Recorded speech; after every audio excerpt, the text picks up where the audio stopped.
Oh, hey, sorry guys, didn't see you there. I was just practicing some of my favorite 80s music because on this episode of Emma's Thoughts, we're going to be dealing with American Pageant Chapter 40, also known as the resurgence of conservatism. So we're going to be talking about the 80s, conservatism, Ronald Reagan, and a lot more. So sit back, relax, and enjoy. It's important to take into account that prior to the 1980s and leading up to the 1980s and this period of the resurgence of conservatism, conservatism has actually fallen behind liberalism. And so this resurgence of conservatism was in reaction to these liberal ideas that had been taking place for so long. The New Deal liberalism of FDR creating this welfare state, Lyndon Johnson's Great Society. Republicans didn't share the same views as liberals and Democrats on welfare states, ideas of feminism, abortion, drug use, etc. And conservatives actually believed that these liberal ideas kind of undermined the family and religious values that they held. The work ethic, they believed if people were on welfare state, they may become more lazy, and this was during the time of the Cold War, so national security was a big issue for conservatives. And during this time period, we also kind of see the rise of conservative groups. Moral Majority, founded by Reverend Jerry Falwell, was a religious fundamentalist group, and they believed in creationism in school. They were against Roe v. Wade, and this was kind of the rise of the religious right. And we also have the New Right, which focused on social issues and was opposed to a strong central federal government. A dominant figure during this time period would be Ronald Reagan, who was elected president in 1980.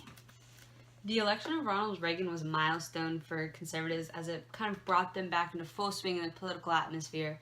Ronald Reagan beat out former President Jimmy Carter, and Ronald Reagan was a really predominant figure in American society. He was the governor of California, but he was also an actor, so he was very, very well known among the American public. And this kind of brought in a new period of ideas that were against what the liberal ideas kind of were, and liberal programs. Food stamps and welfare, they said, were kind of counterproductive, but some ideas, such as Social Security and Medicare, remained popular.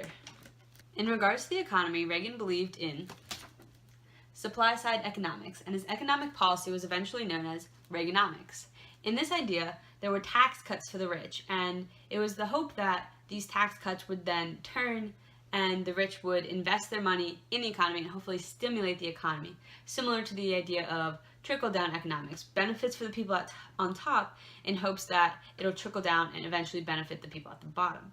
During this time period, there was also a large deregulation of industries, as once again conservatives believed in less power for the federal government, and so big businesses were getting more power. And because of this, there was also a decline in union membership, as there was a bigger crackdown by these big companies on unions and membership in unions. And it's important to also remember that during this time period, the federal budget was not balanced because of these large tax cuts for the people at top, but also because of increased military spending. A big event during this time period was the Cold War. Reagan had been really hard against the Soviet Union in his campaign and saw no reason to stop once he was elected. Reagan believed in negotiating with the Soviets, but from a side of strength, and displaying the United States' strength to intimidate the Soviets. Reagan also had the idea for the Strategic Defense Initiative, which would be lasers in space that would be able to kind of disintegrate missiles, but this was actually struck down and never went through. Reagan's presidency was plagued by many foreign issues. In 1982, Israel invaded Lebanon, and Reagan sent troops to Lebanon in order to help keep peace, but unfortunately these troops weren't able to do that.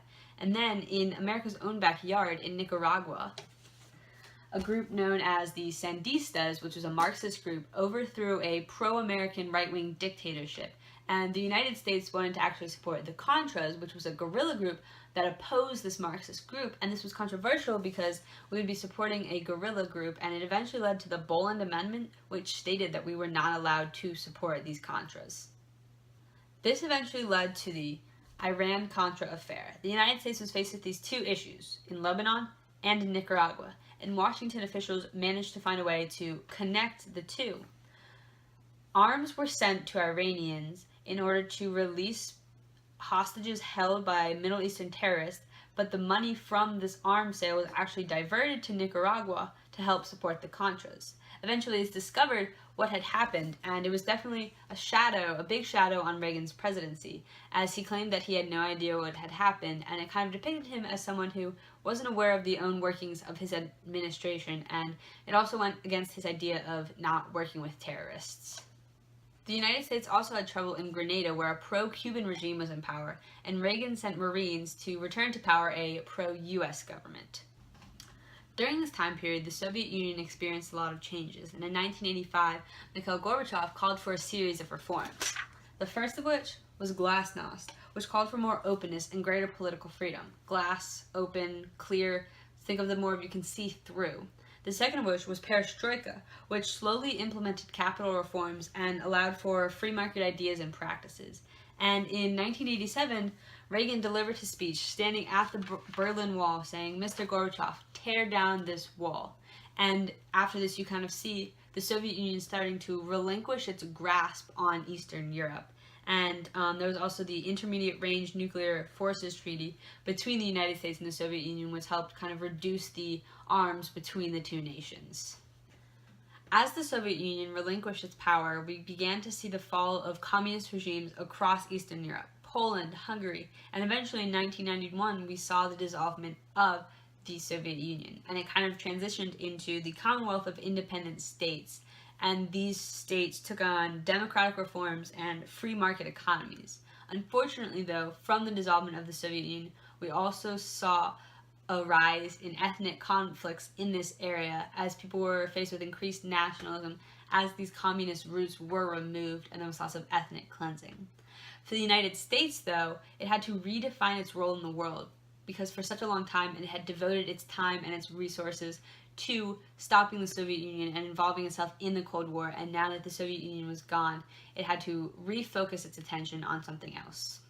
In 1988, we saw the election of George H.W. Bush, who was the American president during the time of the Soviet dissolvement. A major event during Bush's presidency was the Persian Gulf War, in which Saddam Hussein and Iraq invaded Kuwait in search of oil. The United States and its allies stepped in to remove Iraqi troops. The irony of the situation was the United States had actually supplied Saddam Hussein with his tools of aggression. The war is commonly referred to as Operation Desert Storm and only lasted 4 days, as the United States and its allies was able to step in, and eventually Saddam Hussein agreed to a ceasefire. On the home front, Bush was working for a more kinder and gentler America. One way he did this was the signing of the Americans with Disabilities Act, which prevented the discrimination against individuals with mental or physical disabilities.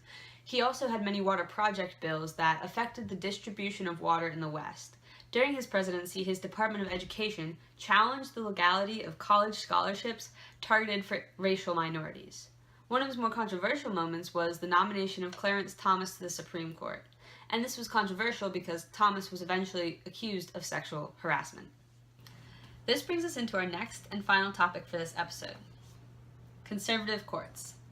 During the 1980s, we saw an increase in conservative courts and conservative justices. One example would be Sandra Day O'Connor, nominated by President Reagan, who became the first woman to reach this position.